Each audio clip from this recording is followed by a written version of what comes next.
guys, welcome back to the edrecoveryblog YouTube channel. Today we are going to be doing our second video in the eating disorder recovery during the holidays series, and this one is going to be about being in treatment during the holidays and kind of how to deal with that.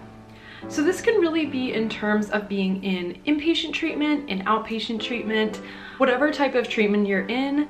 These tips can all help you along the way and to remember why you're there, and even though it might be hard to not be able to do all the things that you want to during the holiday season, you know that you are fighting so that way someday you're able to have the holiday season around without your eating disorder being a part of it.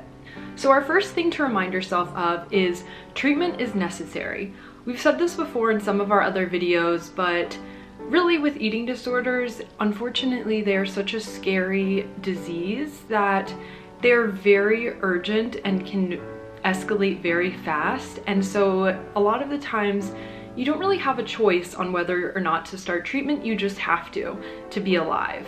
And so if that happens to fall around the holiday season, that can definitely be disappointing for some people. But there are some ways that we think that you can get through it and to make the season feel a little bit more like normal to you. So oftentimes when you are in treatment, it's a very secure, loving, and supportive environment that you might not even have on a normal Christmas or a normal holiday season with your friends and family, depending on how supportive they are in your recovery. So really, you can try to remind yourself that this might be a very supportive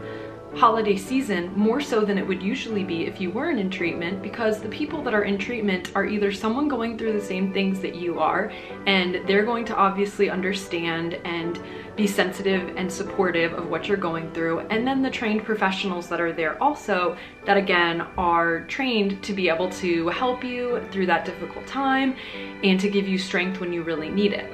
So this can be helpful to remind yourself of, is that maybe this could be the most supportive environment at that point that you could be in, because you're getting all of this support that you might not normally get from people that genuinely understand eating disorders. So we think that this is something that is really important to remember, because while it might be sad for you to be away from your friends and family, or away from your home, or away from your pets, it can definitely be something to be thankful for, that you are in a place, in a secure environment where people understand and people are going to love and support you during your recovery during the holiday season. So our next tip is to try to be in contact with a supportive friends or family member if you're able to. This is definitely depends on where you are in your treatment and what level in treatment that you are, because sometimes you're not able to be in contact with certain people, but if you're able to, try to be in contact with friends and family, try to have friends and family come visit you, try to have phone calls set up, FaceTimes, whatever you're able to do, try to do that, because it'll make it feel a little bit more like the holidays, and maybe you'll even be able to FaceTime with your extended family and they'll be able to give you some much needed support and love that could really just help boost your spirits and help you to further strengthen your treatment. Our last tip is to try to plan something to do that's festive within your treatment. So again, it depends on the level of treatment that you're in, but you can always try to arrange a little secret Santa for a support group you're in, or if you are in treatment, residential or inpatient, you can try to see if maybe you're able to decorate some of the windows or decorate some of the walls or bulletin boards with Christmas crafts that you guys all make together. And these things can really brighten everyone's mood, first of all, and second of all, it can really bring that holiday spirit into somewhere that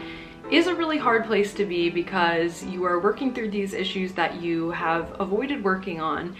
and you are faced with your fear every single day. And this can really help you to feel like you're kind of connected with the outside world and with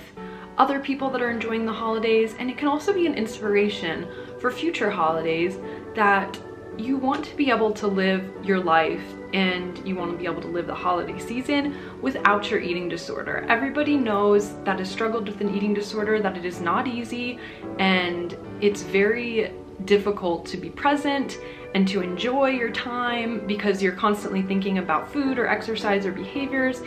And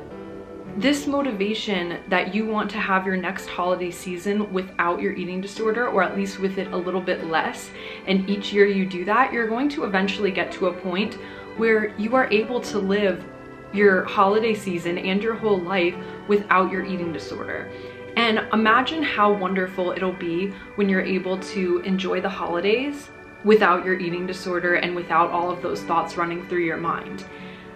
In order to be able to do that, you do have to be in treatment. And again, whichever level of treatment that you're in and whatever you need at that specific moment is what you need.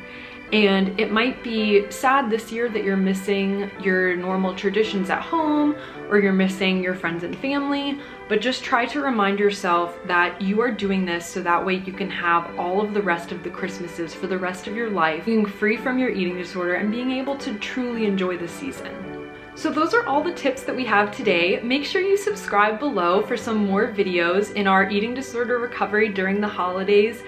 series, and we'll see you next time. Bye!